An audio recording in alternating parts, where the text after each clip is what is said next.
Welcome to Audible Interlude, a G.I. Joe podcast. I'm your host, Dave West, codename Phantom Troublemaker. And I'm your Cobra intern. Oh my gosh, doing this out of order always throws me off. Anyway, I'm your Cobra intern that was traumatized when Baroness asked me for a scrub mommy, codename Legion Cub. And I am sitting in for a Televiper that couldn't be here today. I'm Jonathan Davenport, codename Deadline, because that's what my month has been like. Oh man, yeah, you've had a few things going on, and we got to introduce you for anybody listening or watching that may not know. Jonathan, you're known from the Needless Things podcast, where we've had a lot of fun doing our Hasbro flashback episodes. But you come to us from give us a little synopsis of you real quick. Of me, a synopsis? Man. Yeah. How long's this stream go? It's a circuitous route, but so probably most people know me from my pro wrestling gear design career, where I make shiny pants for fake fighty boys. Pretty fun work. I got pulled into that from working with Xavier Woods from the New Day. I met him through a Craigslist ad. We did some weird stuff together. I'll let you guys fill in the blanks. And then he pulled me into pro wrestling with him. So that's kind of my current claim to fame, but I've lived many lives. I was a game designer for a while and wrote a bunch of family-facing games for Disney, Nickelodeon, like pretty much any family IP you can think of, I probably wrote for. I made some short films and some commercials. I made an animated short a couple years ago with Big E that got nominated for some awards, which was pretty fun and very personally rewarding. And Ruby Bridges, the Ruby Bridges film, yes, yeah. And yeah. My family action comedy that I wrote, F Plus, came out last year. That was very fun too. And this year, what I'm hawking is something super weird, but I can finally talk about. I couldn't talk about it last time we were hanging out. But the Superman experience is about to go live this Friday. I think is the actual opening. It's on the Warner Brothers lot. So it's not like super easily accessible, but like, you know, if you book a tour, if you happen to be in California, if you book a tour for the Warner's lot, you want to see the Friends couch or the Batmobiles, you can also, for a small upcharge, go experience the Superman experience. And it's like, it's 3D, it's interactive, it's super fun, and then it empties out into like a giant Fortress of Solitude that was built from the ground up. It's super cool. I 100% thought you were going to say it empties out into a giant gift shop where you can buy lots of Superman merchandise, because it is the gift shop. As theme park people, we know that's usually how that works. Yes, sir.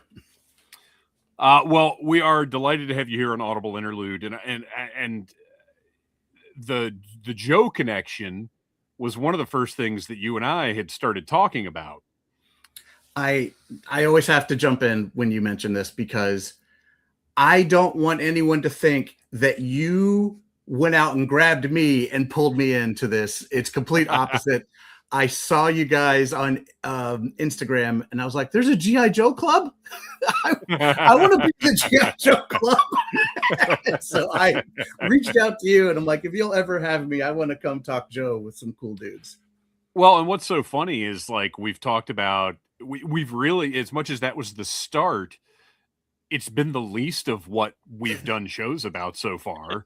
But it's because just in talking, you and I have these other ideas, and I'm like, oh no, we got to do this first. We've already got 2 more Needless Things episodes that I'm not going to spoil here, but 2 more concepts that we've come up with that we're like, well, we got to do this. Well, now we got to do this.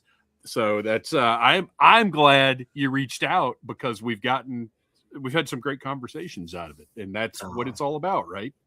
I'm happy to be here, and I'm happy to make new friends at this point in my life. You know, just when you think like, well, that's it. The idiots I know are the only idiots I'm going to know. You know, sometimes you meet some new idiots. It's fantastic. Yeah. Yeah. And no, 100%. That's what, in the sort of lifestyle changes that I've been going through lately, that's what I've learned in doing some new things and trying some new things, is it's really more about us and the habits we get stuck in than it is about, oh, there's no new people. You know, we get comfortable and look, I am a comfortador. I love my comfort. I love my recliner, my dog in my lap, and sitting here watching Mythbusters all day long. I'd love to do it, but we got to break out of that and meet wonderful new people. So before we get any deeper, of course, we've got the normal show open stuff I've got to get through. Follow us wherever you listen to podcasts. Click that follow button. Be sure you're subscribed. Leave us a 5-star review. But most importantly, share Audible Interlude stuff, whether it's on socials or just telling a friend about it or whatever. The only way that we can grow is with your help. Follow us on Instagram at Audible Interlude Podcast. And while you're there, check out the pinned stories, and you can visit our TeePublic store and get yourself some Audible Interlude merch. We've got shirts and hats and shorts and mouse pads and whatever. You can get Audible Interlude logos all over everything. And if we see you at a live event wearing some of our stuff, we'll give you a little piece of swag that you can only get from repping Audible Interlude out in the wild. And of course, that is also a great way to spread the word about Audible Interlude.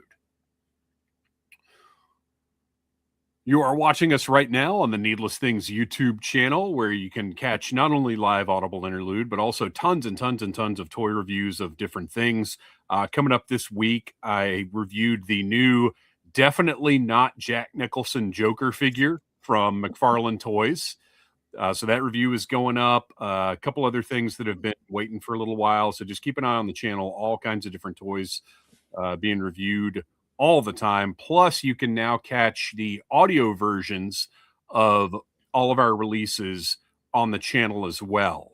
So our audio episodes will now be available on the channel on the same Friday they're released. So that's cool. And all of the interviews. So let me get this little graphic up here. Of which there's only a few, right?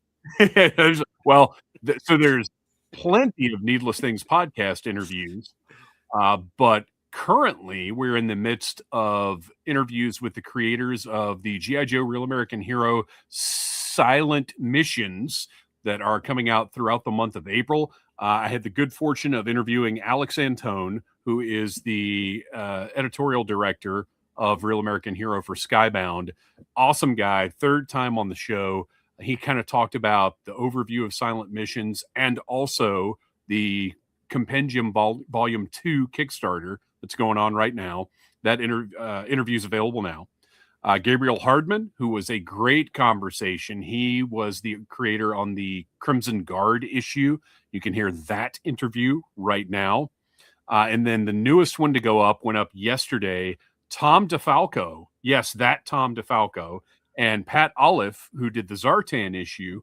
You can check that interview out wherever you get your podcasts or right here on the Needless Things YouTube channel.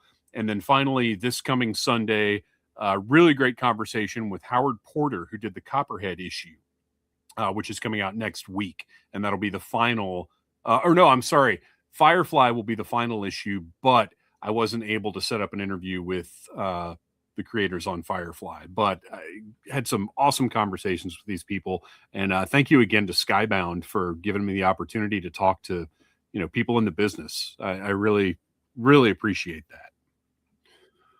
Our next live stream. Oh, we got to put our duck away. Sorry, I've got my my little themed images right in the middle there.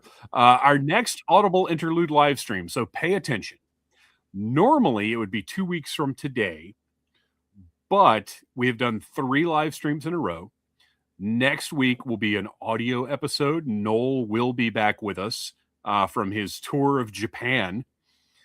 And the week after that should have been a live stream, but I will be in Denver and there is no way I can coordinate a live stream. But we will have a new audio episode that week and the following week. So we will not be live again until May the 11th, which is, by the way, the day after my birthday. So you've got plenty of time to take a look at my Amazon wish list and send stuff to the big guy. So May 11th, put it on your calendar. We will be back live on the Needless Things YouTube channel. So that's all the upfront stuff we got to get out of the way. Kristian, you want to say hi to the chat? Who's hanging out tonight? I am. So we have Wreck Ship also chiming in. The Crimson Guard issue is awesome. I agree. That one surprised me. I'm not saying I was looking forward to all of them. That one caught me off guard. Brett White jumping in to say hello. Starfighter saying it's an Audible Magic Monday, and we do also love a good alliteration here. We sure do. Just another Magic Monday. And Thor Golden Cup coming in with the super chat. Hey guys, love to all. Can't believe Dragon Con is in 4 months. Oh my gosh.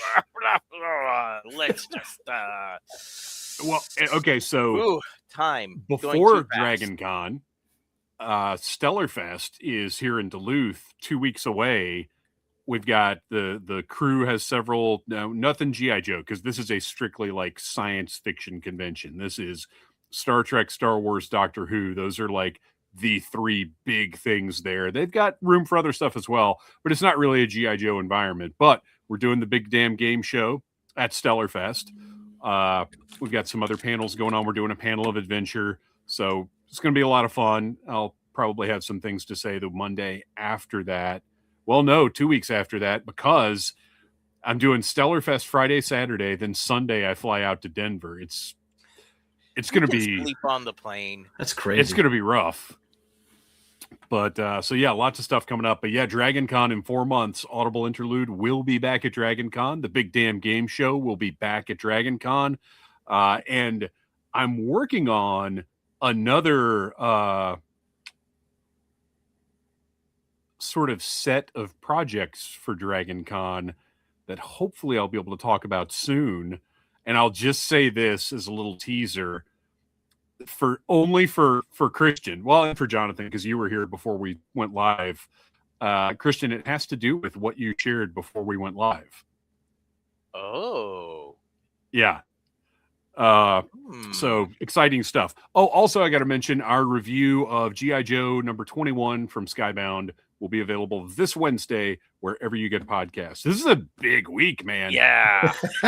Yeah. Ooh. Between the Tom DeFalco and Pat Olive, we're live right now. Wednesday, we've got a comic review going up. We got a lot going on this week. So a little follow-up. I'll just say this. I'm going to save it for a future Joe and Tell. But my Battle Force 2000, or as I like to call it, BF2K, my BF2K collection continues to grow. More on that later. And I don't think. Oh, actually, I'm going to save it for news because I felt like it was big enough. Oh no, wait! I just put it in the wrong place. Sorry. You guys don't even understand how much I had to change our notes before we went live because like 3 different things happened that I had to throw in here. So have you guys got any Joe incoming or any Joe adjacent on the way that you're aware of? I actually wanted to touch on this. Hasbro Pulse. What is going on? Because at this point, you're still saying that Zap is not shipping until May. And everybody else has it. Wow. This is becoming a habit. And, we used to always joke I was the last person to get anything. 1, because of Florida. And 2, because I was loyal mostly to Hasbro Pulse. But it has gotten, the delays have gotten more ridiculous. Yeah, because I feel like March is when people were finding Zap. Yeah, because it was before Toylanta. Chris found Zap in a store. Yeah. Like on their way to Toylanta. I'm not saying that you have to get the figures to us before all the others. Sure. But you should at least March be to shipping May. Your figures out around the same time the like big bad and entertainment Earth are, because you're the one supplying them. That's the thing. Like, why are Hasbro Pulse? It's right behind you, right? Like it's in the next room. But we've talked about that before. That's not really the case, because Hasbro Pulse is a separate entity from Hasbro. Oh. They get shipped stuff from the Hasbro, like whatever the main, like they get shipped stuff the same way the retailers do. It's not like Hasbro has it's not like Hasbro has a big gigantic warehouse and Pulse just walks over and grabs from that supply. Pulse gets shipped stuff the same as Big Bad or Walmart or anybody else. And we've speculated before that kind of part of the deal is that Pulse intentionally gets stuff after the other retailers, because that just seemed to be the case for so long. But there have been exceptions. But to your point, Kristian, my Kitty Pryde and Colossus, the Astonishing X-Men versions, shipped yesterday. No, today. They charged yesterday. They shipped today. Now, fortunately, it's from that brand new Midway, Georgia warehouse, so they're getting here tomorrow, which I like. I like that we're back on that schedule. But it seemed like a couple of weeks ago, people started getting it from Amazon and other retailers. But this is not. I mean, this one isn't a urgent thing for me. But yeah, May is a little late for Zap. Yeah, like I want to be loyal. I want to support the website, but I've just been canceling more and more stuff so that I can buy it elsewhere. You know, I'm patient enough to say like, oh, okay, a month after everybody else gets it, sure. But at this point, it's going to be like 2-3 months. No, you know me, I'm ruthless, man. That pre-order roulette, that's how I roll. With my work schedule, I would totally be forgetting to go in and cancel, and it just would not be pretty. So after last week's episode, I was contacted by a member of the Audible Army, a very, very talented designer named Todd Brattrud. And I hope I didn't mangle his last name too badly. Skateboard, if you go to his Instagram, some skateboard decks that are absolutely phenomenal. So he hits me up and he's like, hey, you were talking about wanting to make that custom Kraken figure. And he sends me this. No way. Yeah. Which is even better than what I was envisioning. It is, so my idea, my formula was going to be the Super 7 Reaction Plus Creature from the Black Lagoon, arms, legs, and head with one of the Skeletron Wolf Trooper O-ring torsos. So you'd have that red, you know, with the, but he's taken it a step further and used an eel, like repainted an eel torso and head. And if you're watching this on the Needless Things YouTube channel, even gone in and painted like the green skin and the yellow eyes behind that helmet, and used that to create what looks like a mutant underwater Cobra troop, but then goes even further and you realize, he's made 2 of them and they are like to go with Mara. It's so cool. That is awesome. Blew my awesome mind. Wow. He said that you essentially have to destroy that. He also sent pictures of the creature torso. He said it's glued together. You pretty much have to destroy it to get it apart. But since you're not using that to do this kit, well, this isn't even a kit bash anymore. This is a full-on custom because obviously there was quite a bit of painting and customizing involved, you know, in the torsos and the heads. But these are beautiful. This is so far beyond what I was thinking of doing, and I love it. So, Todd, thank you so much for sharing these with us and letting me share them on the show. Because I was like, do you mind if we give the Audible Army a look at this? And he was all about it. So I love seeing this kind of stuff. That's killer. That's killer. Yeah, I love when you see people make customs. I don't know, man. You know, sometimes you see some of the stuff that comes out mainline, and it's great.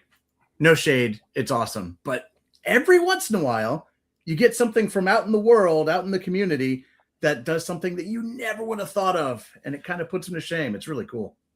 Well, what I love is when I see a really good custom concept that I hadn't thought of, but that totally makes sense. Mm-hmm. Like, oh, why didn't I think of that? Like, that's the kind of stuff that really gets me excited, and that's absolutely what these guys are.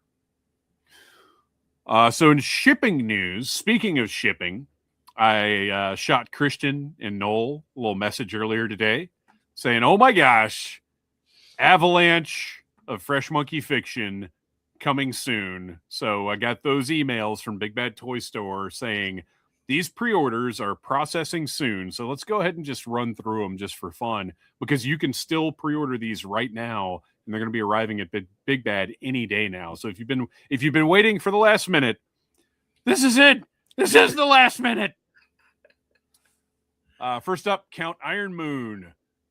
Just that white uniform design, the red shadows look, the Electro Whip, which is amazing. It's so funny because as we go through these, you see where the inspiration came from for so many of these figures. But this guy in particular, I mean, he's a fronter. He's going to stand out on the shelf like crazy. He's got that really unique portrait with the eye patch. Just looks cool. Mm-hmm. Major Noir, who's, speaking of incredible portraits, look at that. What is that? Is that a Van Dyke? Yeah. That's the term looks like for it, that, yeah. right? Yeah. With the white hair, he's got that smirk, that eyebrow, and alternate werewolf head. Always a good thing. Yep. The Crimson Moon helmet. The gun, which is somewhat reminiscent of the Battle Armor Cobra Commander gun, like a little bit. Yeah, I see it. Brett White said, Mark Harmon? Yes, it is. Finally, It's summer finally, school. I can start getting to work on my summer school customs. Order of the Crimson Moon, which I guess this is just cult members. Like, it doesn't seem to have a specific character name, but we are seeing reuse of that fantastic hooded head that came with the Soldier of Fortune figure, and that soft goods robe looks so good. But this is one of those cases where if you watch my review of the deluxe Papa Emeritus figure from Super 7, I used that as a base and put the robe from one of the Ultimate figures on that figure just as a body. So, like, I'm going to put this robe on some generic other figure and get two figures out of this set. Matter of fact, Kristian, I'm finally going through my Marvel Legends. I've got a bag full that I've taken off the shelf. So one of those is getting that robe and that one of those hooded heads, and I'm going to have a whole separate figure. Well, what did you do with the blue suit body? It's still sitting in the workshop. So yeah, actually, I could use it. Well, throw another head on it. I think what's probably going to happen is one of the heads that comes with one of these Crimson Moon guys is going to go on that, because as you'll see in a minute, we're getting a lot of heads that we don't have something to do with a lot of. So yeah, lots of fun with this guy. Wolf's Bane. Guy looks great. I know, and look at the Robo Sapien Army Builder portrait. I mean, call that whatever you want. Fantastic. That's like Destro 3000. Yes. You mean, and this is 2000. I mean, it's very Red Jackal meets modern Destro. Yeah. Just looks great. And it comes with those great virus or whatever canisters that came with that other figure that I didn't even know was going to have. So this was a must-have. My point here in looking at all these is I went through probably about a month ago. I went through all my pre-orders at Big Bad, and I was like, surely I don't need all of these Crimson Moon figures. Yes. And I was wrong. Crimson Moon Trooper, which is just the standard issue, kind of red shadowed, but with the werewolf head. And see, this is the issue: is I want like 8 of every single one of these, because you go back to Major Noir, and he's got that black mask and black helmet that technically should go on that body.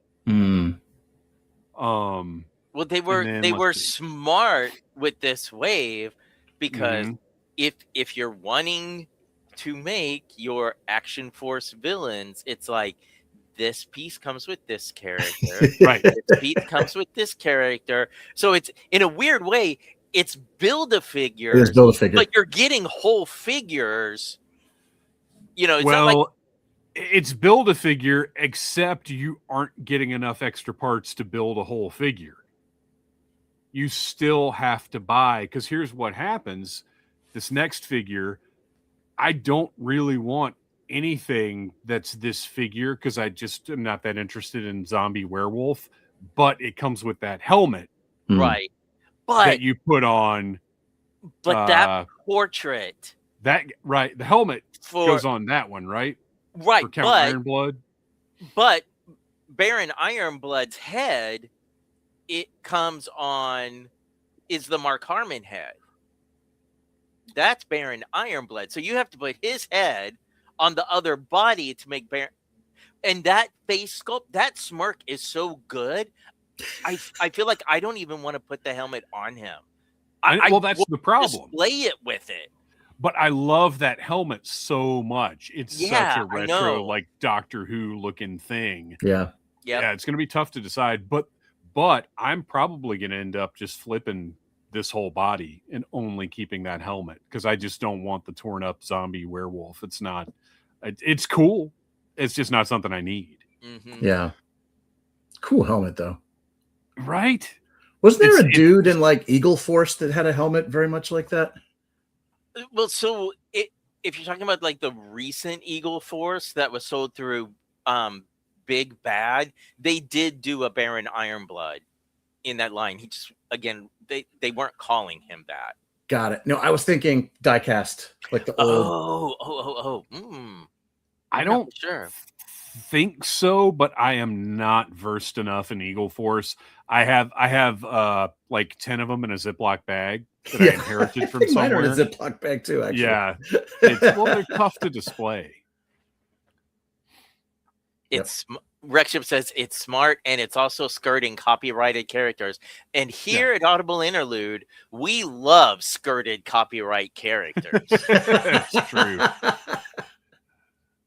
And then Agent Carter also arriving soon. And as I mentioned, I don't necessarily need a humanoid anthropomorphic chimp, but I do want the white tux jacket and trousers, because those need to go with the George Lazenby head that comes with the Secret of the Serpent Temple figure.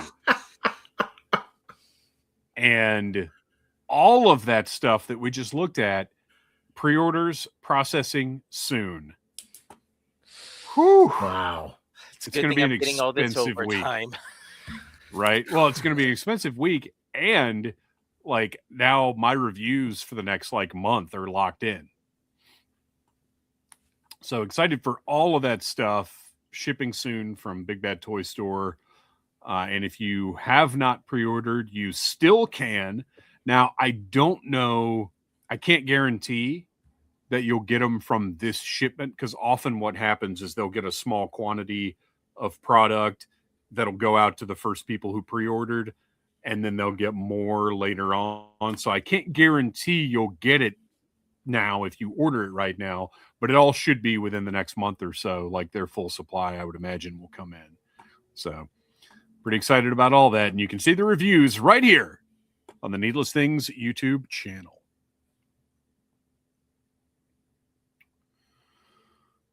So with that, that's just a little bit of follow-up, a little bit of what's going on right now. Before we get to the news, it's Jonathan time. What? So let's just talk a little bit about your history with Joe. All right. What would you like to know? Well, okay, so how'd My you life's find an it open first? comic book. How'd you find it first? Comics, toys, or cartoon? Oh man. Whew. I guess my first my first exposure was that commercial. I think we talked about it. Yeah, we did. Yeah. It was a commercial for a comic that featured toys that was presented as animation. So it was like just the full package that got me. And I don't know, man. I think the Sunbow style of animation was just so good. Yes, sometimes there's some mistakes, but who hasn't made mistakes? But I think when Sure. it was hitting, it was so energetic and so powerful. And there was something about just seeing that commercial that made me go like, "Oh my gosh, I've never heard of this. It's exciting. These characters feel fully fleshed out. Like it didn't feel phoned in or generic. It felt like these are real. I don't know. It felt like there was history there. So it led me to the comic.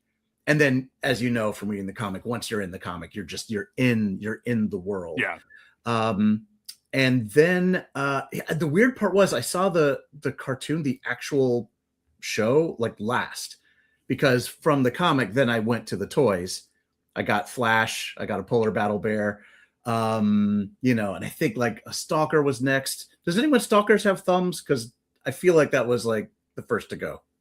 Oh, I mean, wow. with all that first wave. Yeah, they're all just they thumbless. were that brittle, the brittle plastic. They all had issues. Zap is the one that is almost always just thumbless. But yeah, all of them, all thumbs, that front piece on the crotch, like all that stuff. Oh yeah, just because yeah. they just weren't made. They were to last. good at fighting terrorists of Cobra, not the terrorists of the Yakuza.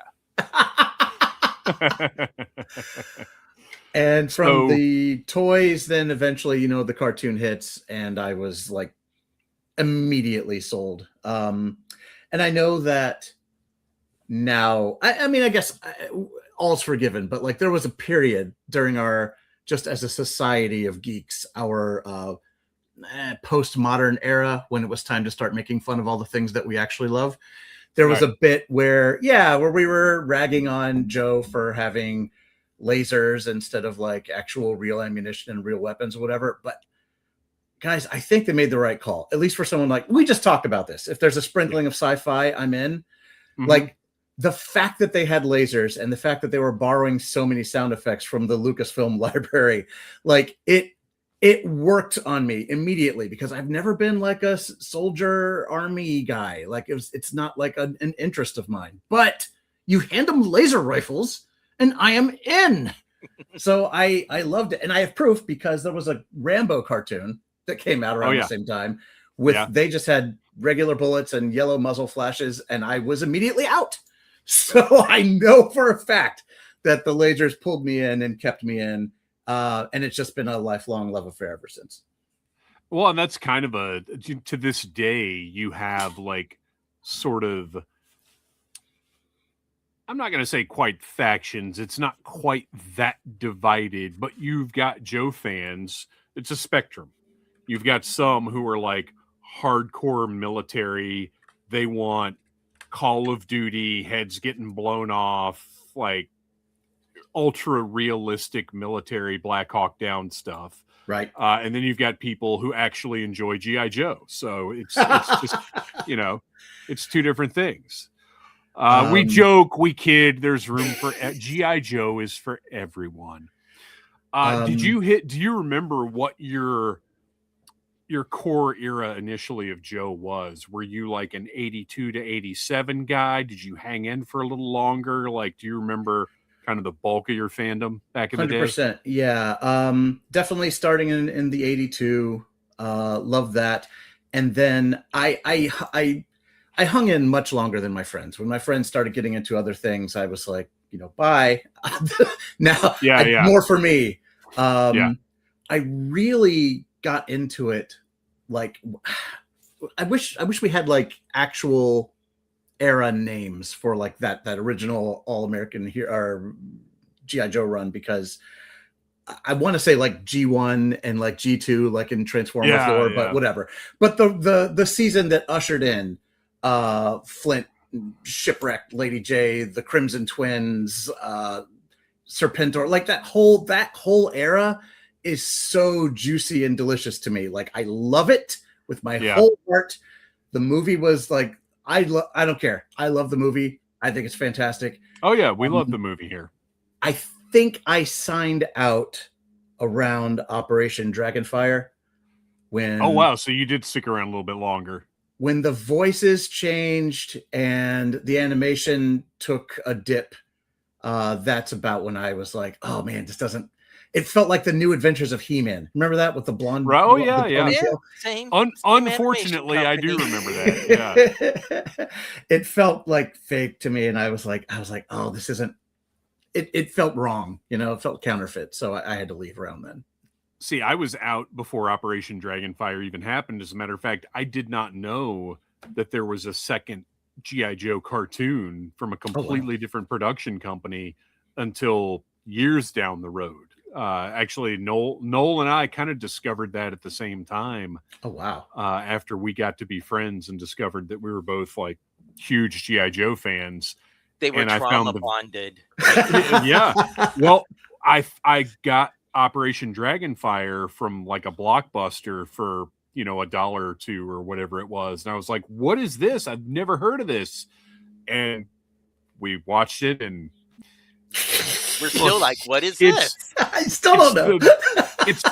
It is the bridge between Sunbow and Deke because while it's a Deke production, it still feels Sunbowy. I think if somebody didn't know, you could pass it off as, oh, well, this is what came out after the movie. Oh, okay. I didn't know there was another thing.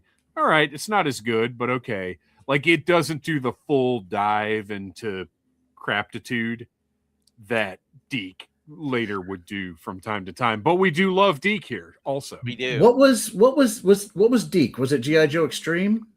No, it's just G.I. Joe. G.I. Joe. The second G.I. Joe, a Real American Hero animated series.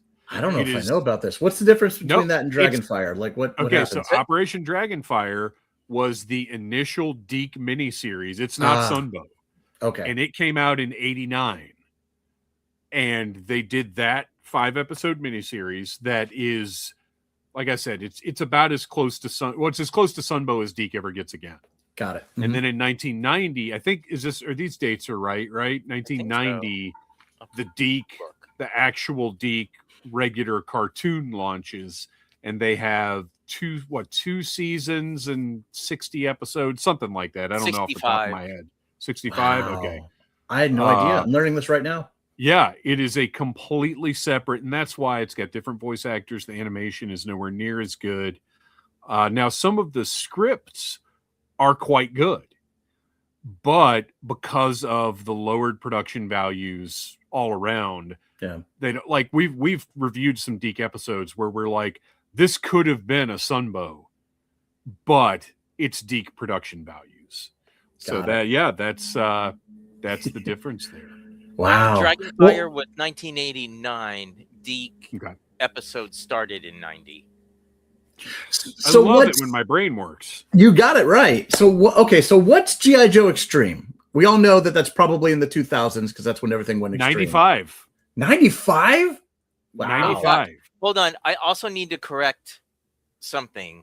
Okay. Because 65 is the standard number of episodes needed in animation, first run syndication. But Deke, actually, it looks like according it's 20 episodes.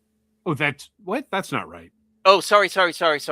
There's not there's 19 in season 1, there's 20 in season 2. So 40 that's it. Plus Operation Dragonfire. That's really low. Yeah, that is really low. I thought there were more than that. So did I. And yet gargantuan compared to what we get right now. Oh yeah, good point.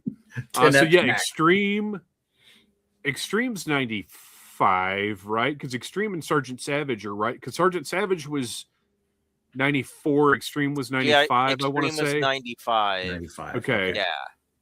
And that got a Dark Horse comic that, from what I've heard, was very good. We haven't gotten around to reviewing it yet. We'll get to it someday. And yeah, we won't get too deep into all of that, because the main thing I want to know next is, when did you come back to Joe? So, good question. That's a really good question, actually. I do know that it was always on my mind, because somewhere at some time, I think I mentioned this on one of the other shows, it was time for me to make a website for myself. And yes. And so I bought the domain davenpo.com, and it still exists.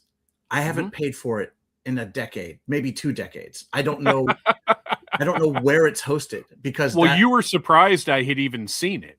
That's right. That's right. And like, Yeah. I, envisioned myself as a G.I. Joe character, and the whole thing was a blister pack. So it was always with me. When did I come back? That's a great question. It must have been through the comics, because I don't know why. Oh, you know what it was? I know what it was. The what was the new line? Was it the 25th anniversary? Yeah, line, 2007, the 25th anniversary stuff. When they started revamping them, just with new engineering and new articulation, but the same basic aesthetics. I was in love with that line, and we still had Toys R Us's back then. Toys R We. Yeah. And I just went in and just started recollecting. And I was like, my goal was, I want to have every figure that I had growing up, but I want the new version of it. And so that started pulling me back in. Every once in a while, somebody gets a new license with a comic, and that's always fun to jump into. And then there was the movie, and then I think I may have left again. See, I was so dug in, because the 25th anniversary, I mean, I got back in 97 and basically have been in since then. But the 25th anniversary stuff hit, and like you said, it was so exciting to be collecting just updated versions of what we had as a kid. I didn't have any sense of the engineering not being great on some of them at the time. I was just excited. We had this great new G.I. Joe product that was all fitting the same aesthetic. It all matched each other. Had the beautiful, the card art that I grew up with. Yeah. It was just so exciting. And I was so into collecting Joe at that point that the movie hit. And first of all, 2009 is, I think, still possibly the greatest G.I. Joe release year of all time. The toy, if you look like on Yo Joe at everything that came out in 2009, it's insane. But I enjoyed the movie. Was it what I wanted? No. Was it what I would have made myself? No. But I enjoyed it. I had fun with it. But before we get too deep into movie talk, which, by the way, I see you setting up that segue. Good job, sir. But we're completely going to disrupt your segue, because we do have a little bit of news we got to talk about before we get into the meat of the show, which is talk about the possibilities of the current movie. But let's get this news out of the way first, and then we'll move on. All right. Not a ton, because when you do 3 live streams in a row, there's only so much Joe news to go around. But this was very interesting to me. This is one of the things that popped up today that I thought was worth mentioning, and that I had to add to the notes right before we went live. Oh, wow. Protecting auction integrity on eBay. Starting, who here, show of hands, who here sells on eBay? Kind of some. Yeah. Well, one of the reasons I stopped selling as much on eBay over a year ago is because I would get people who would win the auctions and then not pay. Well, good news, everybody. Starting May 13th, 2026, buyers in the U.S. who win auctions on eBay will no longer see an option to cancel orders.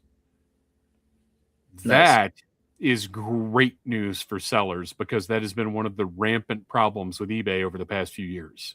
What's the thinking behind the canceling? Is it someone is hoping to resell it. Like they secure it and then they're looking for a buyer and they don't get one, and so they cancel the order. Like why go through all the trouble? So there are a few different reasons for that. One of them is just purely the person decides, oh, I don't want this. Which by the time you've gotten to bidding and placing the winning bid and doing all that stuff, it's too late. You made a decision. But that's probably the most innocent of the reasons. One of the biggest problems with this is people using fake accounts or dummy accounts to artificially increase the price of items on eBay. Oh, gross. So, yeah. So let's say you've got the Hasbro LJN style Sergeant Slaughter, the big rubber Sergeant Slaughter from 80, not 88. Surely it's not that late. But anyway, you know what I'm talking about. Mm-hmm. And you see that it's selling for $700 to $800, which is about normal for that. Well, if you've got a buddy with some sock puppet accounts or dummy accounts or whatever they're called, you can put that figure up for sale and you can have them bid it up to $1,400 and then they cancel it. But that winning bid for $1,400 is still tracked in eBay. So now it's still showing sold for $1,400. And now people who research will see, man, one of those just sold for $1,400. That explains so much. That is so sinister. So why we're making this change? Auctions on eBay work best when winning bidders follow through and pay. Yeah, no kidding. They've decided that. Research shows. Yeah, right. You've told us that canceled bids disrupt your sales, hurt the item's value, and create overhead. To better protect you, we'll be removing the option for buyers to cancel winning bids. So anyway, that's the long and short of it. It's a good thing for sellers. Honestly, for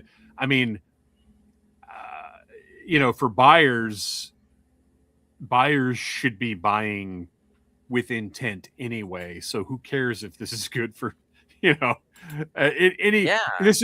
this will not affect legitimate buyers, basically. Right. It's just protecting sellers, which is something that eBay hasn't cared too much about doing for the past couple of years. So this is some good news, and I like kicking things off with good news. I like it.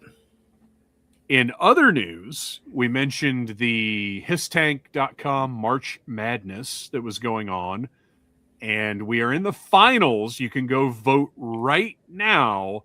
The finalists, against all logic and common sense, are Blizzard and Thrasher. This is the Crimson Guard at Dragon Con all over again. My mind is blown. But this is what happens when you have stuff like highly demanded characters that haven't been done up against like fan favorite. Like, I just, it's mind-boggling to me how we got here. But in the chat, tell us in the chat, Blizzard or Thrasher, who would you rather see in classified? And you can, of course, go vote right now at hisstank.com. I mean, my pick is Thrasher out of those two. And as Noel pointed out, I don't really want a Thrasher without a Thunder Machine, but I would rather have Thrasher than Blizzard. Yeah. I mean, Blizzard isn't the punching bag of the podcast like it used to be in our early years. But that helmet, I still can't. Well, I want to see what it'll look like in classified, but not more than I would want to have Thrasher. Right. And honestly, I don't think they should include vehicle drivers in this. Yeah. Because that's asking a different question. If it's a single carded figure, you're asking the question of, do you want this character in classified? Mm-hmm. But if it's a vehicle driver, they're asking the question, do you want this character even if it doesn't come with the vehicle? And that's it muddies it up. Yeah. So I think that's been brought up before, but his tank's going to do what his tank does. So a little bit of news there. And then finally, last piece of news, believe it or not, we got a little update from Grindhouse Toys. Our buddy Chris said that Chris Galrich from the Four Horsemen sent their first articulated check models just in time for Toylanta. And you guys, I gotta take the hit on this one. I was there. I helped Chris set the booth up. I hung out, and I did not get pictures, close-up pictures of those check models. Because I was having so much fun hanging out with those guys and talking and doing all that stuff. I didn't even think of getting pictures of them, and I should have. They were able to get check models of the Revenant Horde Trooper and the Green Army Men from Hell. These are sized 100% and 3D printed, but articulated. They will use those check models to check size and make sure everything moves, looks right before they start cutting the molds. And he just uploaded a deep dive video going over the models, which is where I got this. Nice. So if you go to the Grindhouse Toys YouTube channel, this is the only video up right now, so it is very easy to find. But he does do a thorough look at both of these check models, and it's really, really cool to see how he's designed these O-ring figures. That's really cool. Yeah, his stuff is awesome. If you haven't checked out World War Hell, go give it a look. Oh man, you will love it. His aesthetics are just awesome. I love the title. Yeah. He gets it. He gets it. And with that's it. That's all the news we had for this week. Like I said, things dry up when you do 3 weeks in a row. So the next segment is, Jonathan, this is when I said, what do you want to talk about? What do you want to talk about? So what do you want to talk about? You said, let's talk about the possibilities, because we were planning this episode out a few weeks ago when the potential G.I. Joe live action movie news was hitting between Max Landis, boo, and Danny McBride, yay.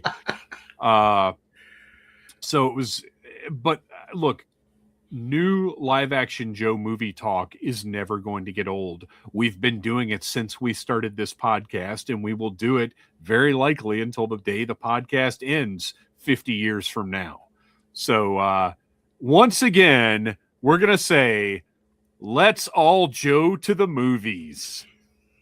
We're going to head out to Hollywood, and we're going to talk about and Jonathan, I'm going to kind of let you set the rules a little bit here. And lead the conversation, because this is, I mean, what's fun about it this time is it is coming from you, and it was something that you wanted to talk about. So I'm curious to hear your ideas. A few weeks ago, we did a tiny little bit of casting on our own, but I want to hear where your head's at. What do you want? What do you want out of let's say a live action Joe movie that's coming out in the next couple of years? Well, Dave, to talk about what is to come, we must talk about what has come before, right? Of course. So, it sounded like you had some thoughts about Rise of Cobra. I'd like to hear them. I'm sure you've gone over it before, but my experience, not thoroughly though, because we still have not reviewed the live action movies here. That's crazy. Well, we reviewed the Snake Eyes movie when it came out. Yeah. But yeah, we have not gone back and reviewed the other two. So we've obviously talked about them a little bit, but we haven't done official reviews yet. Got it. My experience with Rise of Cobra, I was very excited about. I was enthusiastic. We were hot off the heels of several very successful Transformers movies. Not what the fans want. Sure. But I would argue what the fans need. Because, as we said before, Transformers is like a niche thing, right? Like, it doesn't feel like it now because it's been blown up because of these movies. But it is, in fact, a pretty niche deal. But the movies came out, and they were like the Super Bowl. And suddenly everybody's interested because it is a cool concept, especially seeing live action. Nothing's ever been seen like that before, right? Yeah. Got widely popular and just injected tons of money into Hasbro's pockets and enabled them to make some of the coolest figures they've ever made. So again, what the fans need You know, without that, who knows where Transformers would be now, right? Yeah. And I was sort of looking forward to the same thing happening with G.I. Joe. At the time, I don't think I knew what I really wanted from a G.I. Joe movie, because this is like, we're living in a post-Marvel era now where everyone's been trained to accept anything. You know, but you remember, before the Marvel movies, like, the thought of there being a Thor live action is insane. Like, it'd be too Captain goofy. America, too goofy, too corny. Like, it was ridiculous. And they lended legitimacy to these things, and the Marvel curve of, I don't know, suspended disbelief, kayfabe, whatever you want to call it, fantastical things that the audience can accept. Yeah. It grew and grew and grew and grew and grew and grew and grew to the point where you can make a Guardians of the Galaxy movie and everybody was like, yeah, great, I love it. So now I think you could probably. I would like to clarify that, though. James Gunn can make a Guardians of the Galaxy movie, and everybody's like, yeah. I think there's a whole long list of people who could have made that movie, and the audience would not have been like, yeah. That's very true. And I will say that I think Guardians was the final barrier. Like, that was the one where it was like, you know, if you accept this movie, you'll accept anything. And they did. So we would do. So now I feel like you could just, you saw the Masters of the Universe trailer. You could just do a straight 1-to-1 without having to age it up or make it mature or like explain things. It's like, no, his name's Mechaneck and he's got a long neck. You know what I mean? Right. You're like, yeah, great, I'll take it. Sure. So now I feel like there's a lot more leeway for what you can make for the G.I. Joe movie. But at the time, you know, there was you got a lot of explaining to do. And it was an unfortunate era for them to make such a fantastical, very bizarre world feel realistic. And I think they went the X-Men route, the black uniforms, make it as badass as you can. And I think, and yet the premise fought itself a little bit. But it had stuff in it that I've been arguing for years was straight out of Sunbow. Oh, like what? Like I'm not arguing. I just want to talk about like it. I want to hear it. The nanites. The nanites eating Eiffel Tower. Pruned the hedges. That was yeah. Straight up Sunbow. Yes, absolutely. I don't think people hated the power suits. Oh, the accelerator suits. I thought they were cool. I didn't find those to be particularly like outside of the realm of something G.I. Joe would have done. Matter of fact, in the 90s, G.I. Joe did it. 100%. The crazy. I understand people who didn't like how Destro got the metal head, but at the same time, like, explanation-wise, I don't hate it.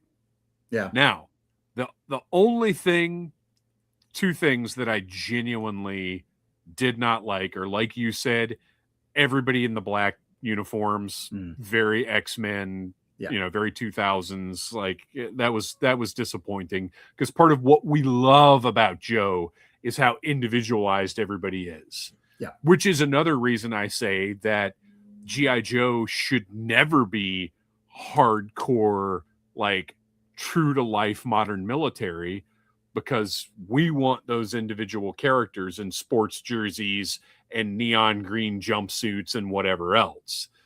And then the other thing that I didn't like was the triangle between Duke and Baroness and Cobra Commander. That was I understand why they thought that was necessary, but that was just not, I didn't care for that at all. But overall, and just to before we do our full review someday, I'll just say I enjoy that movie. Like I said, it's not the movie I wanted, and it's not the movie I would have made, but I don't think it's a bad representation of G.I. Joe for the most part. Yeah. Kristian, do you have but a take the public didn't love it. No. So I have not seen that movie since it came out. I will say my my issue with the movie is when I'm all for suspension of disbelief. Mm-hmm. When in a movie you set up certain rules and we go, okay, we have to suspend disbelief to make that work. I'm 100% on board. Yeah. If you break those rules during the movie, then just the way my brain is wired, I'm going, no.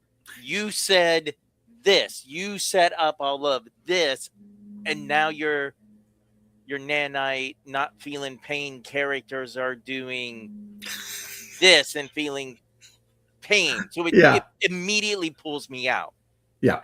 I have held off on rewatching the movie because when we do our review, I want to be completely fresh with it. Like over time, my tastes have changed. My attitudes towards certain things have changed. So I'm curious where I will land on it. I will just say that when it came out, that is where I landed on it. I walked out disappointed. Again, I don't think disappointed in all the things that other people were disappointed with. Again, like the jumpsuits, like that really didn't bother me. I think that was also though the start, because I also went this route with the X-Men movies where I was like, oh my gosh, is the funeral over? Can we put people in individual costumes and have some fun? Or does everything have to be like you don't have to force some kind of melodrama romance into a movie for people to bring their girlfriends and feel like, oh, the only way they're going to watch this is because the Baroness and Duke are having a thing. Like, no. Let's just have a fun movie. And that is actually the very reason why Guardians of the Galaxy 1 is still to this day my favorite Marvel movie, because it just went, let's just have fun. Yeah. And that's, I want some serious beats in a G.I. Joe movie. I want to feel like there are stakes, but I don't want it to feel like it's real world. That's the stakes are it. The situations need to feel like they're important, like they matter. There need to be stakes, but that doesn't mean everything needs to be gritty and grounded. Right.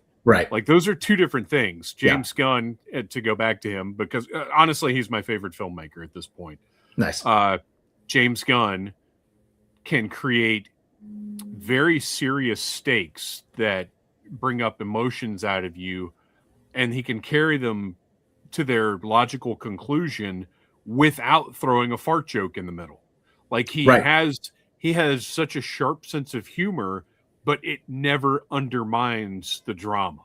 Right. It helps it. It lifts it up. He uses those two things to support each other, rather than I don't want to. We're getting too deep into me getting ready to criticize a bunch of filmmakers I don't like. I'll just say this one last thing about Rise of Cobra before we move on. The climax scene is Cobra's freaking giant underwater base with submarines battling each other. That's awesome. we get a Snake Eyes and Storm Shadow showdown in the collapsing undersea base. That's awesome. It is awesome. I think one of my main obstacles from loving the movie, it's a weird one, but like I'm a very, I'm an artist, I'm very visually and aesthetically channeled. It's like you said, the uniforms, that doesn't help me. The vehicles to me are not cool. It's fun. If you like them, great. That's awesome. To me, they didn't look cool, and I need a cool vehicle. So there was that bit, and I hate the way Snake Eyes looked in that movie. Hate it to my core. I hate it. The molded mouth, the pants. Oh my gosh, I forgot about that. The rubber, like I hate it. And I know the artwork that they took it from. Like You can find it. It's an awesome looking piece of art. It's like he's holding his sword like that. He's got his tricep defined, and the way the artist painted it, his face mask is pulled tight. So I you can forgot kind of the see. Power Ranger mask. Doesn't the 85 figure I hate have it. the little mouth? I don't even care if that's the case. The original has like the ski mask with the 6 slits, right? And then the one after that, my favorite is the one with the visor. So the 85 Ninja Snake Eyes figure with the visor, Ninja Snake Eyes, like the one, I think the one that most people look at and are like, that's a killer Snake Eyes figure. He's got a little mouth. I don't like it. I hate it. I will agree with you. For the purposes of that movie, they should not have given that guy a little mask mouth. It should have just been a mask. Yeah, but it didn't come anywhere near killing the movie. Yeah. Anyway, so there's that. All right. So Retaliation, just zipping through. Yeah. How'd you feel about Retaliation? It let me down. I felt like they were trying to have their cake and eat it too. Like there were some things about it that were completely awesome. The fact that Cobra won and took over the White House and that Zartan, that reveal that Zartan is the president was awesome. And the fact that they actually did follow up, because in that era, pre-Marvel, as you're saying, so often you would have franchise sequels that didn't really follow up. They would do the Evil Dead thing. Yeah. Like where Army of Darkness, when you start watching Army of Darkness, it is completely different from what happens at the end of Evil Dead 2. Yeah, for sure. And so many franchise type movies, to go back to X-Men, like there's not really a lot of continuity narrative wise between those first 3 X-Men movies. They're kind of just, well, here we've got some of these same actors playing these same characters, and that's really the only connective tissue. Yeah. And I admire the fact that we open with Cobra Commander and Destro in prison. Now, I don't love and I get it. Christopher Eccleston is Christopher Eccleston and had no interest in coming back to play Destro again. But I did hate that they just left him there. But like that jailbreak, Firefly breaking them out, Storm Shadow disguised as Snake Eye, like that all open. Walton Goggins, as the prison collecting them, right, like he's collecting his Joes. It was just cool that they had that level of continuity, but then it that was sort of it, because we get the thing with Duke and Roadblock, and clearly there was a lot of, what's a family friendly word I can use? Goodness. I'll just say shenanigans. Sure. Okay. And we know that there were a lot of problems with that movie because it was originally supposed to come out, almost a year before it actually did? Yeah, so Brett White actually chimed in and said, did we ever get a conclusive answer as to why Retaliation was delayed? They were converting it to 3D is the answer that I heard, because that was the thing at the time. Now, I don't know, though, because if you go look at the Retaliation products that came out, a year beforehand, Roadblock has Arashikage tattoos and is like a ninja. That's I don't know the whole there were story. Probably a lot of reshoots, right, going on. So the movie is a mess, but the stuff that's in it that I like, and it feels very Joe to me. But then there's also a lot of just sort of meandering around, not really like. I thought Adrian Palicki as Lady J, like she's great. I really like her. She can hold a movie together. The guy that played Flint, I can't remember who it was, and I don't remember anything about his character. Bruce Willis as Joe Colton. That's awesome. That's inspired. That's fantastic. Great. I love it. And they're meeting when they meet up with him. But it also feels like this is a scene. It didn't feel rooted in the story. It didn't feel like anything with real history. It just felt like the writers were like, oh, this would be really cool. And they were right, but it's to the detriment of the movie, because, and that's really all the cool stuff in that movie feels like an idea that I had when I was a kid playing with my Joes, but didn't really know how to tell a story and put together a narrative. Yeah. They're all Kristian, just same. scenes. Yeah. Yeah, I remember even less that since doing this podcast when Noel and Dave talk about Retaliation, and I'm just like, You're like, was that a movie? I remember the Right. White House. I remember People Zartan, don't even remember it. and I mean they talk about the Snake Eye Storm Shadow fight in the mountains or whatever, and I'm Yeah. just like, Yeah. Yeah, no, that's one of the best. I have So, blocked this from my mind, like the way my dad used to hit me. dude, the Sorry. the Rashikage stuff is awesome, except for, and look, I hate to say it, He's gonna say it. Here it comes. RZA Go on. maybe didn't Yes. need to be acting at that particular point in his career. And I bought the figure, RZA's Blind Master. Yep. It's so cool, but he's so bad. But everything else about that, all the mountaintop stuff is great. The battle is incredible. And again, though, it's a cool scene. Yeah. But nothing in the movie ties it together enough. And it's like, Kristian, it's like you said, did that even happen? Was that a real movie? It's so weird because I'm with you. Like every sequence, I'll say, The that you set just brought pieces up are all great. are all cool. Like Yeah. everything you can bring up about it is cool. And as I recall seeing it, I remember like thinking like, oh, cool. And somehow it's less than the sum of its parts. Yes. I yes, don't know how that's yes. possible. How can you You take this many nailed cool it. things, put them together, and it's not cool? Like it doesn't make sense. If you gave somebody who had not seen it and did not know its reputation, if you gave them a bullet point list of those things in the movie, they would be like, I can't wait to watch this. This sounds incredible. And then they'd watch it and they'd be like, how did that happen? Yeah, it's right. How did they mess that up? So yeah. All right. So that's what we have. That's what's behind us. That's our base. That's what people see and kind of remember and sort of don't like. Right. Yeah. I don't think anybody, like you say, like the G.I. Joe movie, they're like, oh yeah, totally. I don't think they have that. I don't think there's Even a fondness for it. I, who like them more than most do, am not like, yeah, let's go. Yeah. So what do we want from a new Right. G.I. Joe movie? Right. I think, correct me if I'm wrong, I'm sure this has been covered a million times.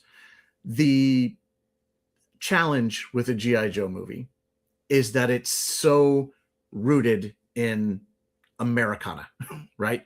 It is an American product about an American military. The aesthetics are red, white, and blue. It's stars and stripes. And like, I remember there was like a fold out that came with the Joes where they were holding up a flag and it was like the, Sure. like Iwo But Jima, I would push back Okay. on that because when thinking about a G.I. Joe movie Mhm. and what they could do, my mind, because I kept thinking about how long does a G.I. Joe movie need to be and how much needs to be crammed into it, right? And so my mind kept going back to the Sunbow miniseries because Okay. we've reviewed most of them now, right? And 5 half-hour episodes are really only about 22 minutes because of commercials. So Yeah. you're talking less than a 2.5-hour movie for the Mass Device, the Weather Dominator. And we've talked about how those were very dense. And so the concept of G.I. Joe, Real American Hero, sure, very Americana, but when I think of those miniseries, there's not anything in them that makes me think this can't be international. You can't change things up because we're not fighting on we're not scaling the Statue of Liberty in those miniseries like we are the opening of G.I. Joe the movie, if that makes sense. No, I get you. I mean, I think at this point we've already, whether every fan likes it or not, I do think in 2026 most people accept that G.I. Joe is an international organization. Is that I think true? Hasbro, I think, yes. They do? Okay. Look, some people are real mad about it, but Hasbro has, and I think correctly, made the move to specifically identify G.I. Joe as an international organization. And this goes all the way back to like the 90s. Yeah. They have been making this adjustment. I'm not going to say change, but adjustment. Yeah. Yeah, it's an interesting thing because it feels like it's in the DNA of the IP, right? So it's a lot of letters. And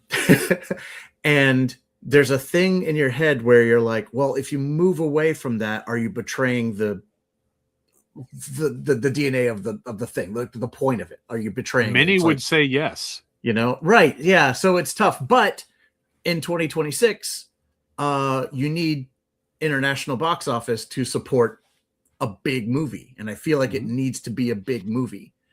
So if you're saying that if they've laid the groundwork already and we're already accepting that it's an international organization, then that's the first hurdle that you jump. Like that's right away. It's like, that's okay.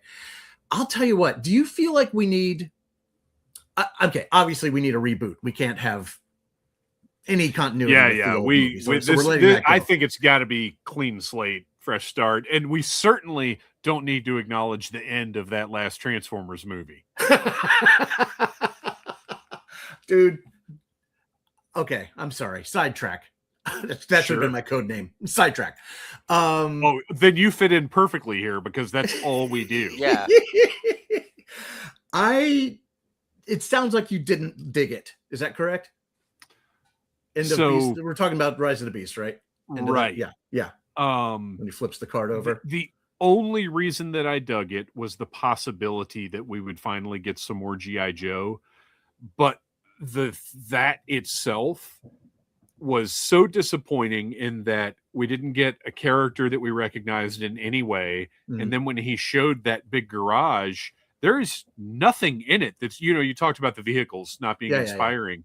Like, why wouldn't you fill that garage with Havocs and Killer Whales and Sky Strikers?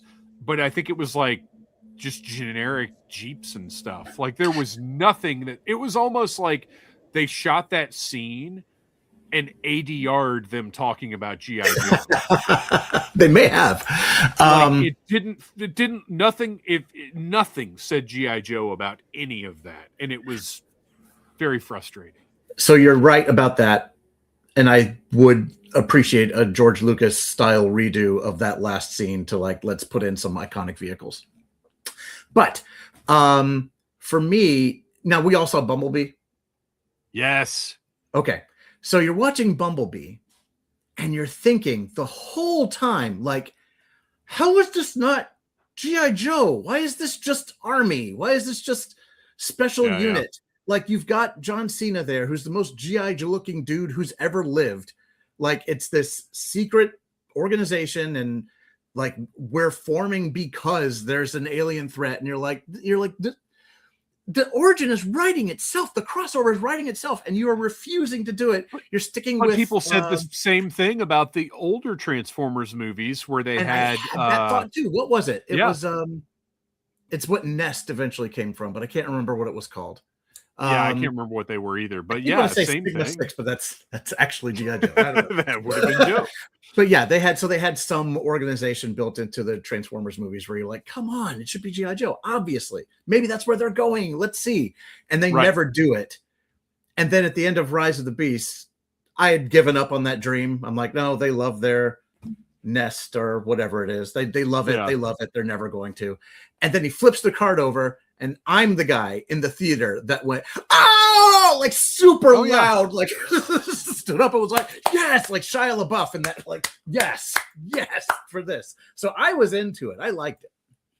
So that movie came out right before Joe Fest one year. Oh, wow. And we already knew we were doing a panel at Joe Fest and heard that there was going to be a G.I. Joe connection in the movie. I didn't hear that going in. Oh, man. So my son and I specifically, I can't remember, did all three of us go see it or did just I go see it? Just you. So I took my son to see it so we could talk about it on that panel at Joe Fest. Nice. And we did. And you can hear that wherever you get your podcasts. It's episode, I don't know, it's episode however many years ago that was. Yeah. Well, yeah, so, I mean, it was exciting for the potential, but it was a letdown for what it actually was. Gotcha. Well, all that to say that do you feel like another origin story is in order? No. You feel like jump right in and it's already a thing. I think jump right in. Now, let me ask you this. Yeah. Is it a period piece?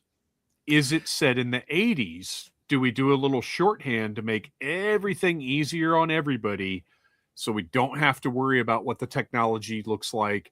We do 80s and that 5 minutes in the future technology, but from the 80s. Got it. So we don't have to pretend like an F-14 Tomcat is cutting edge technology anymore. It actually is. Yeah. That's interesting because, okay, this all ties together because what I want from a G.I. Joe movie is Captain America Winter Soldier. Like watching that movie the first time in the theater, because you know, we are who we are, right? Yeah. So I'm watching that movie and I'm like, this should be G.I. Joe. This should be G.I. Joe. There's like one guy with powers and everything else is technology. And it's like espionage and there's like a secret organization and they have amazing vehicles and cool futuristic stuff. And by the way, someone at the head of it is corrupt. And like our guy finds out and he's underground and there's grappling hooks and there's assassins and secret words. And it's like, this is perfect. This is beautiful. This is exactly what I want from a G.I. Joe movie. And the only reason you get to have Winter Soldier is because they go period piece with the first Captain America. So it kind of all ties in. So you're right. I would think, because the problem with, if you set a G.I. Joe movie that is in whatever year it's released or around whatever year it's released, then you're having to kind of prognosticate what the tech should look like. Yeah. And when you get into dangerous territory where you're creating things that don't really look like G.I. Joe. Yeah. Which is a little bit of the problem with 2009, is it was set in modern day at the time, and they felt the need of, well, Cobra needs to have advanced weaponry, so they gave us the gunship, which I like that design, but it's not particularly standout compared to G.I. Joe stuff that we know.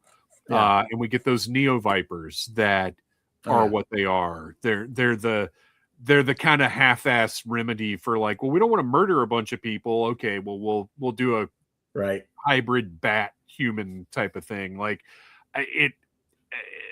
that to me is one of the biggest issues if you're trying to set it in the modern era, is how do you do stuff that feels like Joe but feels like what Joe is now? Yeah. It's where you're in the danger of just either going modern military, which is not what G.I. Joe is, or creating things that don't ring true. Right. Which is why I think the period piece is the easiest way to very quickly communicate what is going on with everything. Like if it takes place in 1985 and it's like Buckaroo Banzai levels of technology, everybody gets it. Everybody understands, like, yes, in 1985, this was advanced. That's pretty cool. That's pretty cool. That's just been my thought, is because it's with G.I. Joe, you're starting from a difficult place because the military is not as big a selling point as it was in the 80s. So you're starting with something that has to be rooted in military, But it also has to have that fantastical element. You have to measure those things. You're starting with somewhat of a hard sell for the modern public. So if you go with no, it's, and you can still, I'm not saying it's goofy in the 80s. Now it's going to be fun. Yeah. It's going to have a sense of fun, but they're all going to take it very seriously. The humor, it's I had this kind of revelation the other day. Ghostbusters, the original Ghostbusters, 1984 Ghostbusters, is a very funny movie, but it's not really a comedy. It is entertaining characters who are themselves funny. Yeah. But there's not a lot in it that's just straight up jokey. No, not at all. And then you've got the, what was it, 2016 Ghostbusters, which, by the way, I enjoy. Yeah, I did too. But it is a comedy. It is jokey. It's tonally different. And I think you do Joe like 1984 Ghostbusters, where it is serious. What's happening is serious. The stakes are real, but we have these characters who are entertaining, who are fun, who we're really enjoying being with. Like I go back to, like, you know, you get like a Terry Crews Roadblock in there. Oh yeah. Something like that. Yeah. And we're in business. Yeah. No, I agree with you. That's a really good point about the vehicles, though. I didn't think about that, because with a lot of other IP out there, I hate using IP, but here we are. That's what it is, though. It is what it is. Yeah. So there's a lot of iconography that you look forward to seeing live action. We want to see the Sword of Omens. We want to see what it looks like. We want to see you know, you want to see, we want to see these things. We want to see Trapjaw. We want to see the attack track. We want to see Castle Grayskull. And they're all original designs. So you can bring them into whatever medium you want to, and they're immediately recognizable. Most of G.I. Joe's most iconic stuff is just real stuff. You know, the Dragonfly is a real helicopter. Right. I can't remember what it's called right now. Huey Cobra. You know, the Sky Striker is a Tomcat, and you know, it's like everything is an actual vehicle that is like way out of date now. So like, and the worst is the Rattler, because like the A-10 is, you know, this may be blasphemy, I don't think it's even a cool looking jet. It's cool in real life when it's flying over, but like it was out of date in 1984. Right. So but I feel like that's part of what makes it work. And I don't want to say retro futuristic, because that's that sort of 1950s, 1960s kind of, you know, House of Tomorrow kind of feel. But I do think that, and I think Wreck Ship actually had a good comment here. 80s Dreadnoks, 90s Mars, 2000s Cobra, 2010s, although I would say 2020s Cobra Law. Like there's, you take what is the best representation of certain aspects of Joe and mesh it together. So even if you're setting it in the 80s, you're also not necessarily confined to 80s era Joe. Like, I agree with that 100%. If you look at the Hiss tank, which very cool, but with it being Cobra, could you do that Valor versus Venom era Hiss tank that has the snake? Can you meld those sort of elements together, like the original Hiss tank design, with some of these more fantastical elements to get something that potentially is a little more timeless? Yeah.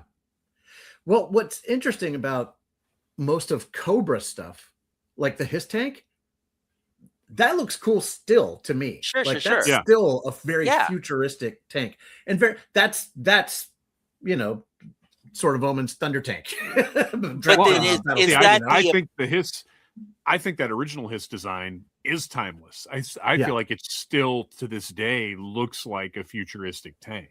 So Yeah, I is agree. that part of the battle, is that you have Mars creating fantastical, right, Sure. vehicles, and what Joe has to fight them with is a little more grounded. I'm not saying like current military, Yeah. but could your story lend itself to where you are left with, like, you have a Tomcat, they have whatever you Well, have, they have a his tank, what and if we you had have something what Yeah. if we had something modern day that was, maybe similar to Renegades, where Cobra's ruling the world, or similar to the real world, I guess. Yeah. Cobra's ruling the world. They've got all the advanced technology. That's how they've taken over. Is they've got some evil billionaire has backed an organization to allow them to take over the world. Again, not like anything we're living in right now. And the Joes uncover, and maybe this is getting a little too complicated for something that we're trying to establish, but they find the underground headquarters of an old peacekeeping organization, and that's why all their equipment is like from the 80s. Like, we do a thing where G.I. Joe existed before, well, which I and think has that's kind of been done. No, when but I was it's thinking plot wise. To me, GI Joe works best when there's a MacGuffin, right? There has to be something that we're obtaining. And I also was thinking that the best way to accomplish this is Cobra has one, or at least an aspect of Cobra, and Cobra controls technology. Not everybody has access to it anymore, because that's what gives Mars all the wealth, right? We make all of the machinery that fights, and therefore what that gives you your underdog story of the Joe team versus Cobra, and it also lends itself to have some smaller character beats, because like I was thinking, there are so many characters, right? And everybody wants to see them, but it's hard to pull focus when you have so many characters. So you have a setup at the very beginning of the movie, where you have, hypothetically, the desert town, right? Because you're Scarlet, you're Stalker, you're whoever, he has no thumbs. there is something in that town, right, that they have to get, because it's either going to give them the location of where there's technology they can use, or something that is part of the MacGuffin that can defeat whatever this weapon is that Cobra has, right? They need old analog stuff. And so in that village, instead of Zartan necessarily being fantastical, you have the Renegades version of Zartan to be able to introduce him and sort of set him up, where you have these villains that can now take out this team of Joe and kidnap them. Like, we have to see that Joe continuously loses because all of these people that Cobra has hired has better weapons than them, so that then we're sort of left with, here's our team in this section of the world, and guess what? They're finally successful because they found the MacGuffin, where these other ones are wild goose chases. I like it. Hilariously, like, don't you feel like this is how they came up with the end of Top Gun Maverick? Okay. Like, where they were like, so you I gotta have it. thoroughly And they're enjoyed that movie, but Yeah. my gosh. Yeah. There wasn't, what, man, was there, please help me with my brain. Was there something cool recently that came out where it was like, no, we need analog technology because all the modern stuff was infected with a virus or something? Does that sound familiar? I mean, I know it's been done. I cannot think off the top of my head of a single example, but I know that's a thing. I don't know if there's been anything recent or if there has. I don't know that I've Something seen like it. right in my brain, but regardless, I think that's the perfect way to go. I think it's perfect. Yeah, I like that too. And I'm glad we all agree on that point, because even though we've barely scratched the surface of the possibilities of a live action Joe movie, we have to move on because we've got more show. And Oh my Kristian gosh. and I still have to review a comic after we wrap this thing up. Holy crap. We'll So have to do a part 2. We will absolutely have to do a part 2. And we might do it on one of the audio episodes so we can actually spend the whole time just talking about this. But clearly this was a good idea for conversation. Yay. So yeah, we'll leave it there we've got an idea that it does not have to be a period piece, but the concept of Cobra controlling technology, and Joe's being very underground and having to figure out how to fight that without using it, is a pretty good basis. And we've got to focus on characters. We've got to focus on entertaining characters that the audience will relate to and care about. When you guys watched The Saint with Val Kilmer 100 million years ago, were you like, ooh, Snake Eyes? I don't remember that movie well enough to say, I actually didn't watch it because thanks to early Sci-Fi Channel, I remember the original Saint. Gotcha. Just thinking about Joe movie stuff, it made me think about all the times that I saw a regular movie and was in a G.I. Joe movie space. Because at the beginning, he's like completely in black with visor on top and is climbing a wall. And I was like, oh, it's a Snake Eyes movie. And then at the beginning of Casino Royale, he's just Chuckles for like the whole thing. And you're like, oh my gosh, this would be amazing. Yeah, and there are a lot of we could do a transplant episode as well where we just transplant like roles into a G.I. Joe movie. But we got to move on because it is time now for everybody's favorite segment of the show, the one where we go to the socials, we go to the Audible Army to talk about Sound Off. Come on. This is where, if you're following Audible Interlude podcast on Instagram, every time we're going to do a live stream, we put up a sound off post where we ask you, the Audible Army, what you want us to talk about.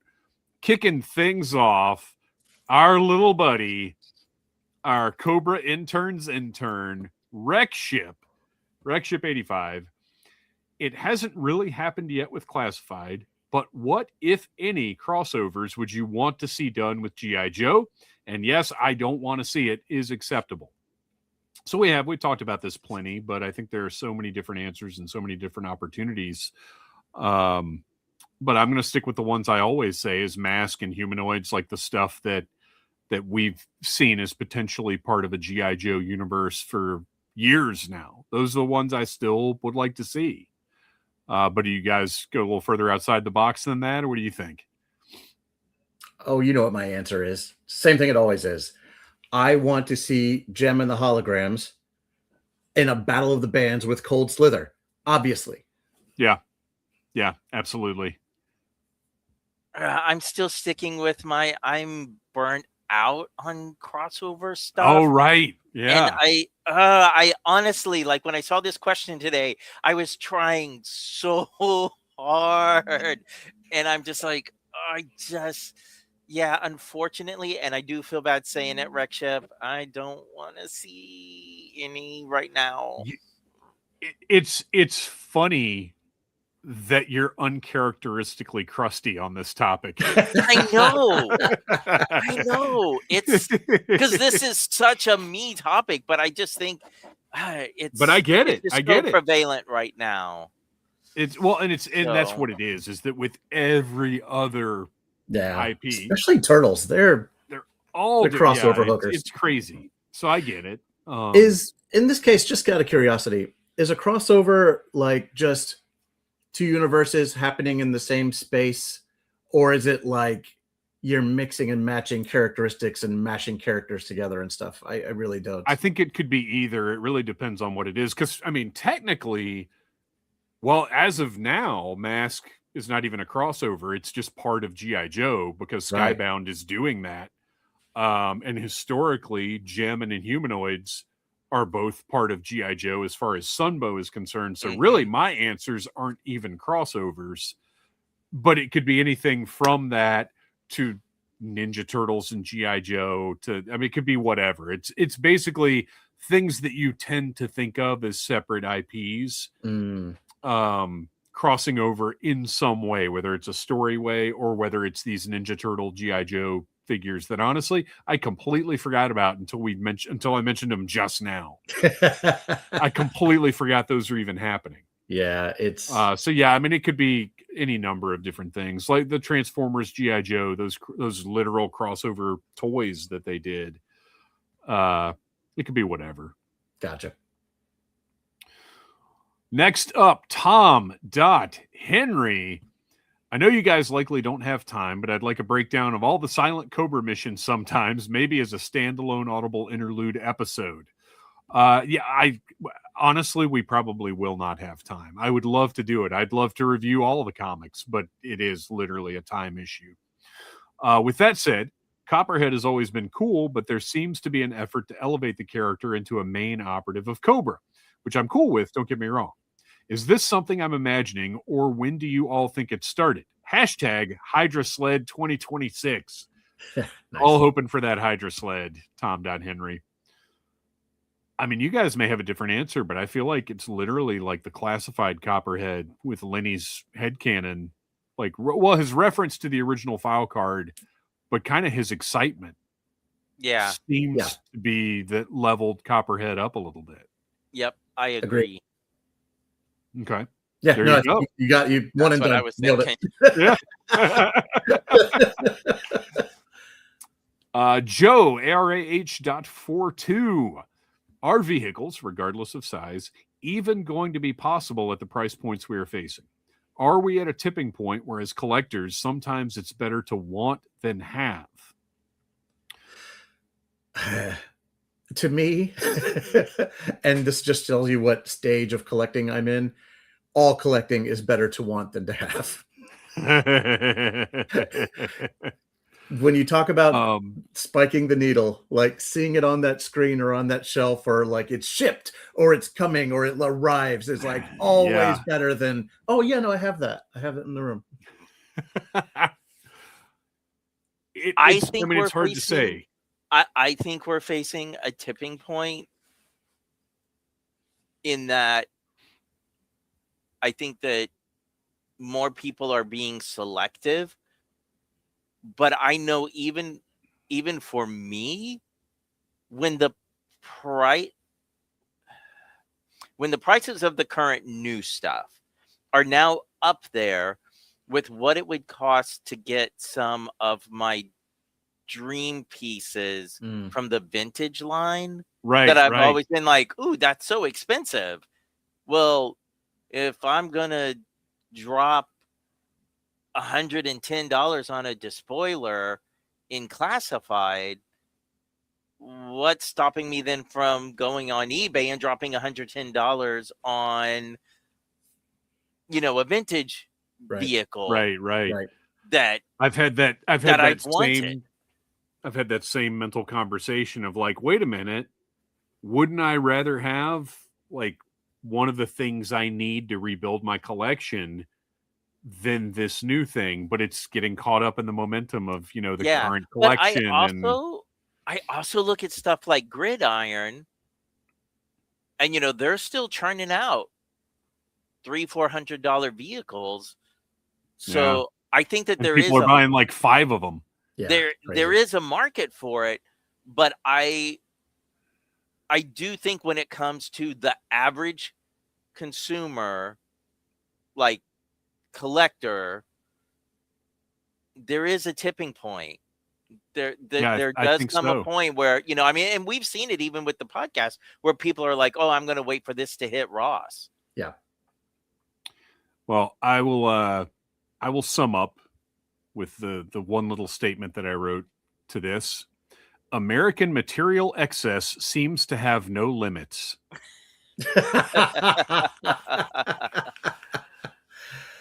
Next up, our pal Gary from the DragonCon American Sci-Fi Classics track, who we are pleased to work with every year at DragonCon. Sneezy the Squid says, so with the Frag Viper, Overkill, and Hydro Viper, what should be the next Cobra Trooper to get the genetically modified treatment Weird Fit? And what should the Joes do to counter these modified soldiers? Robo Joes? Cobra. Also, hashtag Hydrosled 2026. We're building up a demand for that Hydro Sled. There's a First groundswell. of all, Gary, I will say Robo Joe is always singular and always will be. And don't you forget it. I like the idea of putting Astro Viper in this genetically modified, like, weird face. I think that'd be cool. It makes sense to me. Mm-hmm. But I think any of those hyper specific troops like that, I think they could to do that with. Because when I think of how unexcited I was for the Frag Viper, and then once I had it, I was like, oh my gosh, this is like one of my favorite troop builders. So I thought, what is my next least favorite troop builder that I'm like, I can skip that? And that would be the Laser Viper. Like that. Yeah. If they make a cool genetically modified underneath that garish helmet, I'm probably going to be suckered in. That is pretty cool. Okay. And make him more like Rio Blast. That's great. I mean, I would be happy if they made everybody more like Rio Blast. Can we just make a Rio Blast action figure line? But it's him, but just different. Do Rio Blast like they did with that He-Man that was the tank and the spaceship. Yeah. But do Rio Blast in every era where there've ever been firearms. That's pretty good. That's a good pitch. All just Rio Blast. Let's go. Yep. Oh, and as far as what should the Joes do to counter them, that Joe doesn't typically respond with analogs like that. Like, the whole point is that the Joes are counting on the skills and dedication of their team rather than gimmicks. Now, don't get me wrong. There are plenty of gimmicks in Joe, but not the way that Cobra has them, like the genetically modified stuff. Like, Joe is more about, skills and teamwork to win the day. Teamwork harder. So, yeah. So it's not really accelerator a 1-to-1 type of thing. Not a 1-to-1, because I agree with you that Robo Joe is singular. But I also was thinking, Gary, that if Joes were to have someone go up against Laser Vipers, it would be an armored Robo Joe. Amen. Jonathan, anything specific coming to your head on this one, or Laser I'm going Viper with the crowd sounds on pretty this. darn good? Going with the crowd. Yojo fan, you've probably covered this before and I just missed it, but what percentage of your collection is out for display versus packed away in storage? This could almost relate to a couple of questions ago. While I love the classified line, I don't have a lot of space, so I mostly stick with 3 3/4 and 4-inch. If I was all in on classified, I would run out of space quickly and a lot of stuff would end up sitting in storage. So I'll just answer this real quick. Maybe 60% of my stuff is displayed, and I've got totes and totes and totes in my storage room. It's tough. Yeah. I probably got 40% on display, mostly in storage, unfortunately. Yeah, I was thinking I have somewhere probably like 30-35% is able to be displayed, hence the rotating displays. Yeah, for me. Smart. Yeah, it's tough. It's tough. I mean, space is an issue for sure. And that's, that is another factor of the question about vehicles before. It's not just about price. It's also about space. Silent Interlude. I'm doing my best to give input that is not segment worthy, which we're still sitting on a segment suggestion from Silent Interlude from a few weeks ago. I don't want to steal anyone's joy, but in my opinion, the skull face paint is officially worn out. The Headhunter Stormtrooper, Range Viper, Delta 17 Shepherd, Operation Recall Mortefero, and Dark Reapers, the Classified Legacy Sox Ops, etc., are all fine figures, great even, but let them be the last for a while. I'm fine if no more new figures come with any kind of skull face deco. Bring on the gas mask, optic enhancements, and cool visors, please. Yeah, I agree. Matter of fact, I would go so far as to say the only character that I think actually looks really cool with face paint is that Tim Bradstreet Punisher. And that should have been the last of it. That's pretty cool. So we're all thumbs up on let's put skull face to rest for a while. Look, everybody's making good points. Like, it's hard to argue against them. Like, it's like, right. Yes, it does feel played out. That said, I'm very much looking forward to Jared Leto's Skeletor this summer. Oh boy, there's a whole episode. Let's move on before it happens. Rexero 15. So I've been thinking of getting the G.I. Joe deck building game, and I know there's the G.I. Joe Mission Critical game, HeroScape, Risk, and Axis and Allies. What other Joe-related board games would you want, and have you played any?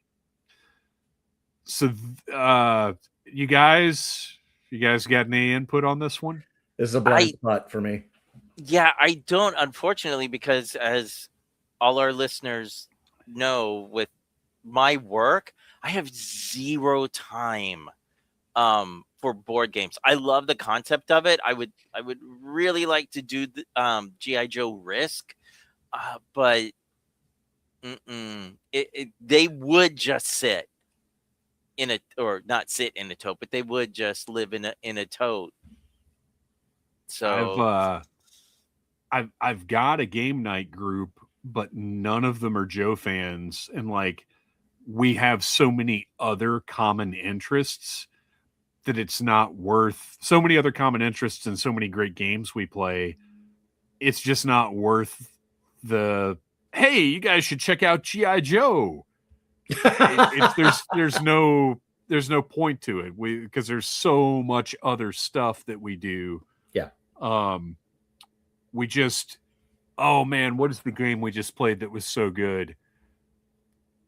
Fork, Milk. I can't remember the third one. It's like FMK, the what I'm not going to say on our family friendly show, but it's different. It's Fork, Milk, Kidnap, maybe, something like that.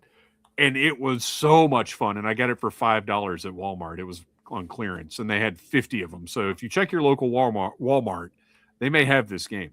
But anyway, sorry, I can't really answer this too well.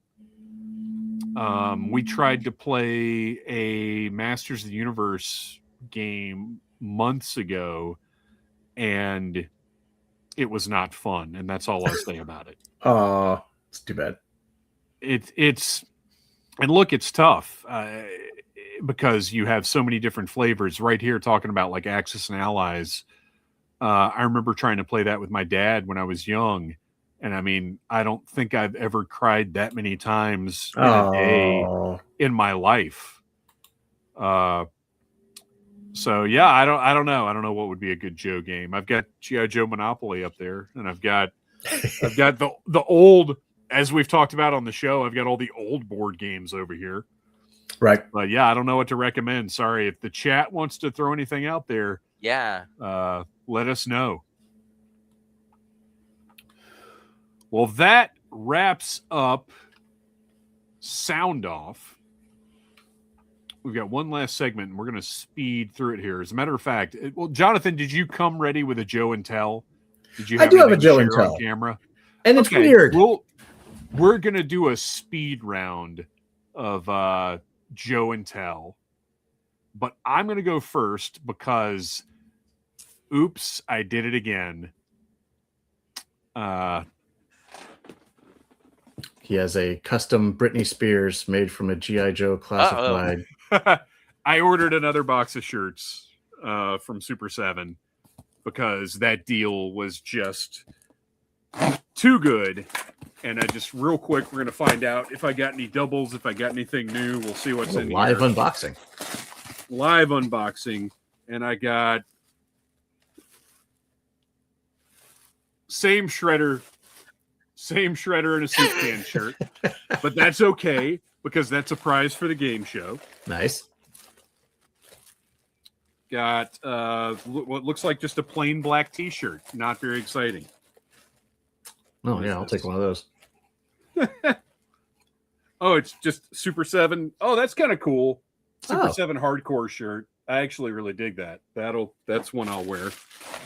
So there is some variety in here. I think this is another Super 7 shirt.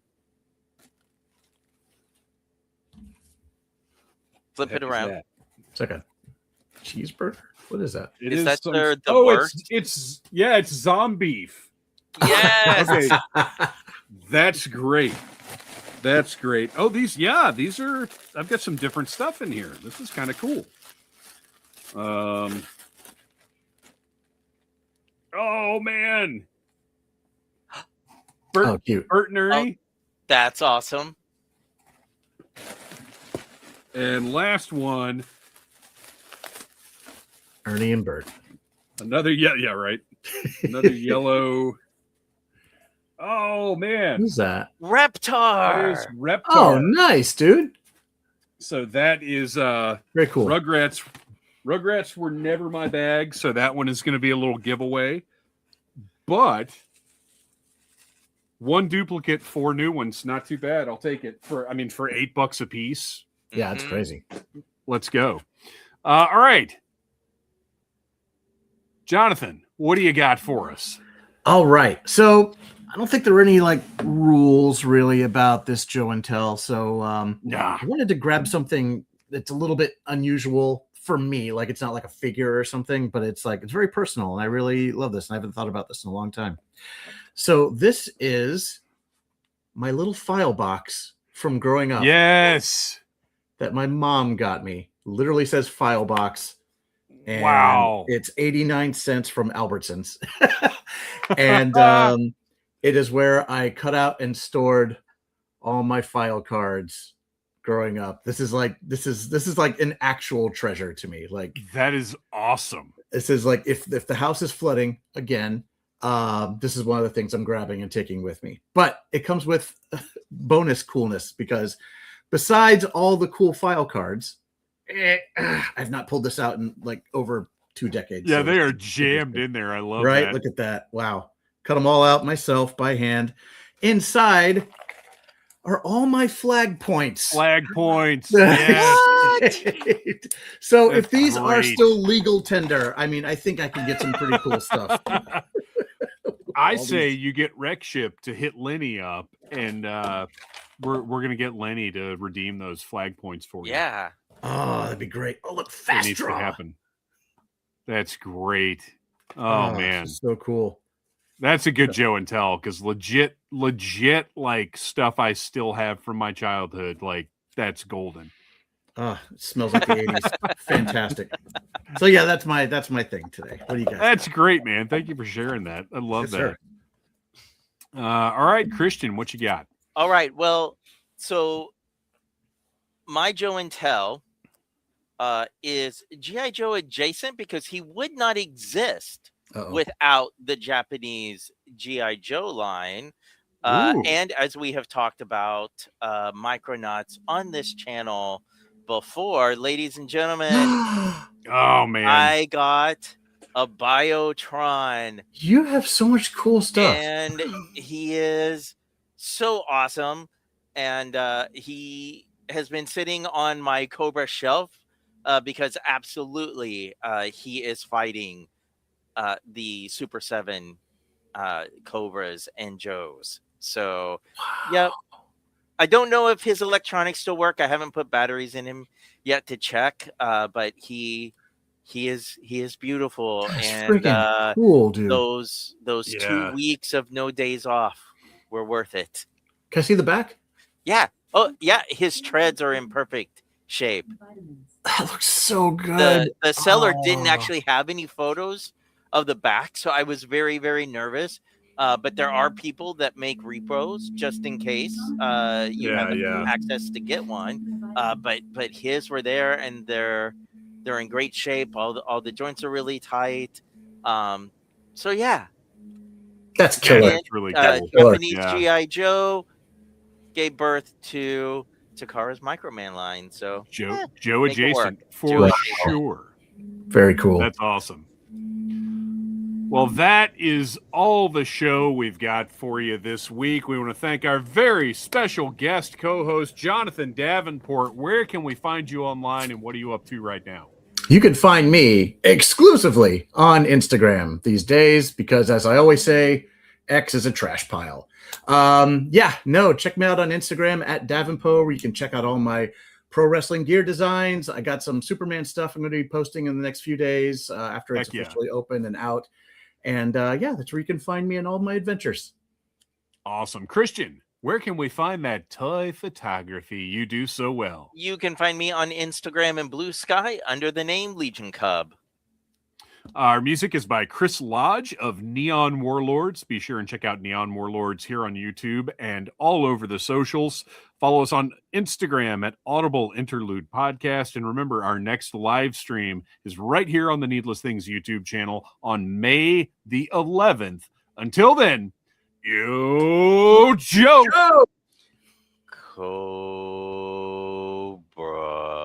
Cobra. 1 is the loneliest number. I like that the Cobra goes down.